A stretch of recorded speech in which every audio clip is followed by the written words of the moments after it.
Applications of trigonometry എന്ന ചാപ്റ്ററിന്റെ case study questions ആണ് നമ്മൾ ഡിസ്കസ് ചെയ്യാൻ പോകുന്നത്. കേസ് സ്റ്റഡി ക്വസ്റ്റ്യൻസ് മിനിമം 2 എണ്ണം എല്ലാ വർഷവും എല്ലാ മെയിൻ എക്സാമിനും ചോദിക്കാറുണ്ട്. അത് മാക്സിമം 3 or 4 വരെ വേണമെങ്കിലും ആകാം. ഒരു സിംഗിൾ ക്വസ്റ്റ്യൻ തന്നിട്ട് അതിനെ ബേസ് ചെയ്ത് മിനിമം 5 ക്വസ്റ്റ്യൻസ്, മോർ ദാൻ 5 വേണമെങ്കിലും ആകാം. അത്തരത്തിലുള്ള ക്വസ്റ്റ്യൻ ആണ് കേസ് സ്റ്റഡി ക്വസ്റ്റ്യൻസ് ആയി വരുന്നത്. അതിൽ എന്തെങ്കിലും ഒരു സ്റ്റോറിയോ അതല്ലെങ്കിൽ എന്തെങ്കിലും ഒരു ഇൻസിഡന്റിനെയോ ബേസ് ചെയ്തായിരിക്കും ആ കേസ് സ്റ്റഡി ക്വസ്റ്റ്യൻ തന്നിരിക്കുന്നത്. ഇവിടെ there is some fire incident in the house. ശരിക്കുള്ള ക്വസ്റ്റ്യനില് ഒരു ബിൽഡിങ്ങിന്റെ പിക്ചർ ആൻഡ് ഈ പറഞ്ഞിരിക്കുന്ന കാര്യങ്ങളെയൊക്കെ സൂചിപ്പിക്കുന്ന ഒബ്ജക്ട്സ് അതെല്ലാം ക്ലിയർ ആയി തന്നിരിക്കും. എന്നാൽ ഇവിടെ ഞാൻ അതൊന്നും വരച്ചിട്ടില്ല. ക്വസ്റ്റ്യൻ നമുക്കൊന്ന് ഡിസ്കസ് ചെയ്യാം. The fireman is trying to enter the house from the window as the main door is locked. Main door lock ചെയ്തിരിക്കുകയാണ്. ഫയർ ഇൻസിഡന്റ് ഉണ്ടായിരിക്കുന്ന ബിൽഡിങ്ങിന്റെ മെയിൻ ഡോർ ലോക്ക് ചെയ്തതുകൊണ്ട് ഫയർമാൻ ഒരു ലാഡർ വഴി വിൻഡോയിലൂടെ ആ ബിൽഡിംഗിലേക്ക് എൻ്റർ ചെയ്യാൻ ട്രൈ ചെയ്യുന്നു. The window is 6 meter above the ground. Ground ലെവലിൽ നിന്നും വിൻഡോയുടെ പൊസിഷൻ 6 meter ഹൈറ്റിലാണ്. He placed a ladder against the wall such that its foot is at a distance of 2.5 meter from the wall and its top reaches the window.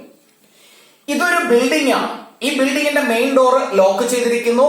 Fire incident ഉണ്ടാകുന്നത് കൊണ്ട് fireman ആ ബിൽഡിംഗിന്റെ window വഴി, A ആണ് window എന്ന് imagine ചെയ്താൽ അതുവഴി ഒരു ladder use ചെയ്ത് ഹൗസിലേക്ക്, ആ ബിൽഡിംഗിലേക്ക് എൻട്രി ചെയ്യാൻ ശ്രമിക്കുന്നു, ട്രൈ ചെയ്യുന്നു.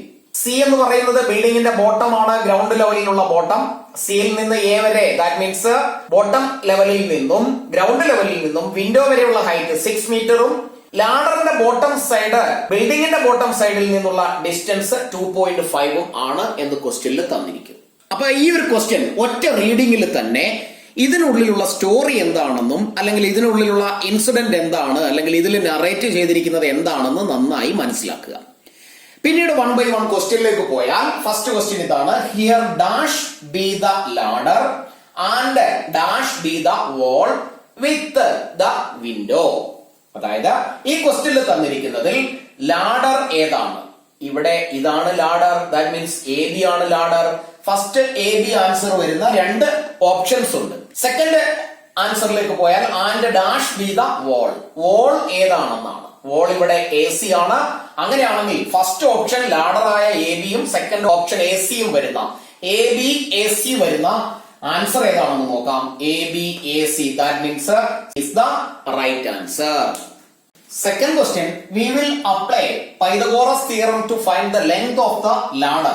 ലാഡറിന്റെ ലെങ്ത് കണ്ടുപിടിക്കാൻ പൈതഗോറസ് തിയറം അപ്ലൈ ചെയ്യുകയാണെങ്കിൽ താഴെ തന്നിരിക്കുന്ന 4 ഓപ്ഷനിൽ ഏതാണ് റൈറ്റ് ഓപ്ഷൻ അല്ലെങ്കിൽ റൈറ്റ് ആൻസർ? പൈതഗോറസ് തിയറം ആണ്, നമുക്കറിയാം. ഹൈപ്പോട്ടന്യൂസിന്റെ സ്ക്വയർ ആണ് ഇവിടെ കണ്ടുപിടിക്കേണ്ടത്, which is the length of the ladder. A B ആണ്. A B square is equal to B C square plus A C square എന്നാണ് ആൻസർ വരേണ്ടത്. അപ്പോ 4 ഓപ്ഷനിൽ എ ബി സ്ക്വയർ മാത്രമുള്ളത് 2 ഓപ്ഷൻസ് ആണ്, A B square, A B square. ഇനി അതില് ഇവിടെ B C square minus C A square ആണ്. ഒരിക്കലും ഇതല്ല, ഡി ആണ് right answer. A B square is equal to B C square plus C A square, that means D is the right answer. Third question, the length of the ladder is dash. 4 options are given. ഇതില് correct length ആണ് കണ്ടുപിടിക്കാനുള്ളത്. അപ്പൊ ഇവിടെ ഒരു കാര്യം ശ്രദ്ധിക്കുക, ഹൈപ്പോട്ടന്യൂസിന്റെ length ആണ് കണ്ടുപിടിക്കാനുള്ളത്. Base 2.5 and altitude 6 meter. ഹൈപ്പോട്ടന്യൂസിന്റെ സ്ക്വയർ എന്ന് പറയുന്നത് ബേസിന്റെ സ്ക്വയർ പ്ലസ് ആൾട്ടിറ്റ്യൂഡിന്റെ സ്ക്വയർ ആണ്. ദാറ്റ് മീൻസ് ഈ 2 സൈഡുകളേക്കാൾ നീളം കൂടുതലായിരിക്കും ഈ ഒരു ലെങ്ത് അല്ലെങ്കിൽ ലാഡറിന്റെ length. Because longest side of the right triangle ആണ് ഹൈപ്പോട്ടന്യൂസ്. ഇത് 90 ഡിഗ്രി ആയതുകൊണ്ട് അതിന്റെ ഓപ്പോസിറ്റ് ഉള്ള സൈഡാണ് ഏറ്റവും ലോങ്സ്റ്റ് സൈഡ്. അപ്പൊ 2.5നേക്കാളും 6നേക്കാളും നീളം കൂടിയ ഒരു ലെങ്ത് ആയിരിക്കും. ഇവിടെ അത്തരത്തിലുള്ള ഒരേ ഒരു ആൻസറേ ഉള്ളൂ, 6.5. ബാക്കി എല്ലാ ലെങ്തുകളും ഈ തന്നിരിക്കുന്ന ലെങ്തിനേക്കാൾ കുറവാണ്. അപ്പൊ ഒറ്റയടിക്ക് വേണമെങ്കിൽ സി എന്നത് റൈറ്റ് ആൻസറായി സെലക്ട് ചെയ്ത് എഴുതാം. എങ്കിലും നമുക്ക് അതൊന്ന് കാൽക്കുലേറ്റ് ചെയ്ത് നോക്കാം. ഹൈപ്പോട്ടന്യൂസിന്റെ square, that means A B square is equal to B C square plus A C square is equal to A B ആണ് നമുക്ക് കണ്ടുപിടിക്കേണ്ടത്. എ ബി എന്ന് പറയുമ്പോൾ റൂട്ട് എഴുതിയാൽ മതി, which is 2.5 square plus 6 square is equal to root of 2.5 square 6.25 plus 6 square is 36. Add ചെയ്യുന്നു 42.25. Root of 42.25 is 6.5 metre. ഇത്രയും calculation ചെയ്യേണ്ട ആവശ്യമില്ല. ഈ ഒരു കോൺസെപ്റ്റ് മനസ്സിലാവുന്നുവെങ്കിൽ ഫാസ്റ്റ് ആയിട്ട് ആ ഒരു ഓപ്ഷൻ സി എടുത്തെഴുതാവുന്നതേ ഉള്ളൂ, അല്ലെങ്കിൽ ടിക്ക് ചെയ്യാവുന്നതേ ഉള്ളൂ. അപ്പൊ ഇത്തരത്തിലുള്ള ഈ ക്വസ്റ്റ്യൻസ് ഒക്കെ ക്വസ്റ്റ്യൻ ഒരു പ്രാവശ്യം വീഡിയോ കണ്ട് മനസ്സിലാക്കുക. അതിനുശേഷം ഞാൻ ആൻസർ പറയാൻ തുടങ്ങുന്നതിന് മുൻപ് വീഡിയോ പോസ് ചെയ്തു വെച്ച് സ്വന്തമായി ആൻസർ കണ്ടെത്തുക. അതിനുശേഷം ആൻസർ എഴുതി വെച്ച് പിന്നീട് വീഡിയോ പ്ലേ ചെയ്ത് കിട്ടിയ ആൻസർ കറക്റ്റ് ആണോ എന്നും, അഥവാ റോങ് ആൻസർ ആണെങ്കിൽ എവിടെയാണ് മിസ്റ്റേക്ക് പറ്റിയിരിക്കുന്നതെന്നും മനസ്സിലാക്കി വേണം പിന്നീട് വീഡിയോ കണ്ടിന്യൂ ചെയ്ത് കാണാൻ. അല്ലാതെ ഒരു ക്വസ്റ്റ്യൻ ഫുള്ള് വീഡിയോ കണ്ടതിന് ശേഷം പിന്നീട് അത് ഓരോന്നോരോന്നായി ചെയ്തു നോക്കാൻ ശ്രമിക്കരുത്. Fourth question, what would be the length of the ladder if it is placed 6 metre away? ഈ ഒരു 2.5 പകരം ഇവിടെ 6 മീറ്ററും from the wall on the window is 8 metre above the ground. ഈ വിൻഡോ 6 പകരം 8 മീറ്റർ എബോവ് ആണ് എങ്കിൽ ലാഡറിന്റെ ലെങ്ത് എത്രയാണ്? ഇതാണ് ഇവിടെയുള്ള ക്വസ്റ്റ്യൻ. അപ്പോ 8th സ്റ്റാൻഡേർഡിൽ നമ്മൾ പൈതഗോറിയൻ ട്രിപ്ലറ്റ്സിനെ കുറിച്ച് പഠിച്ചതാണ്. ഫസ്റ്റ് ട്രിപ്ലറ്റ് നമ്മൾ 3, 4, 5 ആണ് പഠിച്ചത്. Because 3 square plus 4 square is equal to 5 square. 9 plus 16 which is equal to 25. Next triplet 6, 8, 10 ആണ്. 6 square plus 8 square is equal to 10 square 100. എന്നാൽ ഇവിടെ 6 ഡബിൾ ആണ്, 4 ഡബിൾ ആണ്, 5 ഡബിൾ ആണ് എന്ന് കരുതി അടുത്ത ട്രിപ്ലറ്റ് എഴുതുമ്പോൾ ഇതിന്റെ ഡബിൾ എഴുതാൻ പാടില്ല. അറ്റ്ലീസ്റ്റ് 10th സ്റ്റാൻഡേർഡിന് വേണ്ടി ഫസ്റ്റ് 2 ട്രിപ്ലറ്റുകൾ കാണാതെ പഠിച്ചിരിക്കുക. 3, 4, 5 ആൻഡ് 6, 8. ഇത് അഥവാ അറിയാമെങ്കിൽ ഈ 2 വാല്യൂസ് യൂസ് ചെയ്ത് 6 സ്ക്വയർ പ്ലസ് 8 സ്ക്വയർ കണ്ടുപിടിക്കാൻ പോകേണ്ട ആവശ്യമില്ല. 6ഉം 8ഉമാണ് ബേസും ആൾട്ടിറ്റ്യൂഡുമായി വരുന്നതെങ്കിൽ, അല്ലെങ്കിൽ ഇതിൽ ഏത് 2 6ഉം 8ഉമായി മാറി മറിഞ്ഞു വന്നാലും ഹൈപ്പട്ടന്യൂസിന്റെ ലെങ്ത് 10 ആയിരിക്കും. കാൽക്കുലേറ്റ് ചെയ്ത് നോക്കിയാലും അത് തന്നെ കിട്ടും.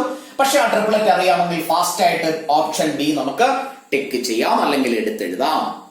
5th question, how far should be the ladder be placed if the fireman gets a 9 metre long ladder?